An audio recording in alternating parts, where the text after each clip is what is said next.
BingX, a trusted global crypto exchange. Trade spot, futures, or copy top traders easily.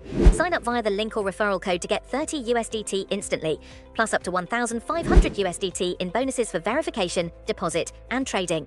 Spain has formally acknowledged and expressed regret over the profound pain and enduring injustices inflicted upon Mexico's indigenous peoples during the era of the Spanish conquest. This significant shift in tone marks a potential turning point in diplomatic relations, offering a stark contrast to the recent history of contention surrounding the colonial period's historical abuses. The journey towards this acknowledgement has been a complex one, notably spurred by a direct appeal in March 2019 from Mexico's then-president, Andrés Manuel López Obrador. He addressed both King Felipe VI of Spain and Pope Francis, the head of the Catholic Church at the time, urging them to issue a formal apology for the widespread massacres and oppression that characterized colonialism and the subsequent conquest. This plea initially met with a firm rebuttal from the Spanish government. Officials asserted that Spain's actions in Mexico, occurring 5 centuries prior, could not be adequately assessed through the lens of contemporary societal values.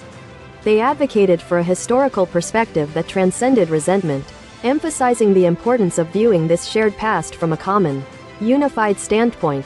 However, a palpable change in Spain's diplomatic approach became evident on Friday, signaling a move towards a more conciliatory and penitent posture.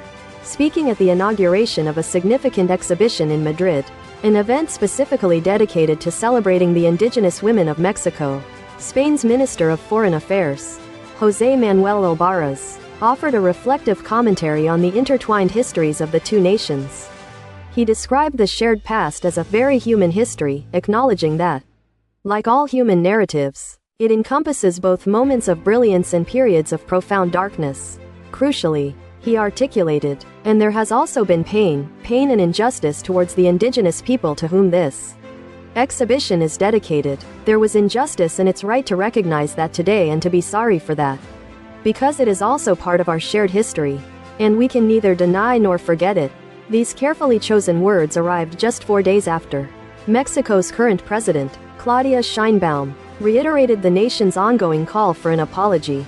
President Sheinbaum confirmed the country's continued agreement with the sentiment expressed in the letter sent by former President López Obrador, stating, "We agreed with the letter that was sent by President López Obrador and we are still waiting for a reply." Sheinbaum welcomed Albaraz's recent remarks, interpreting them as a positive stride towards acknowledging the historical wrongs committed.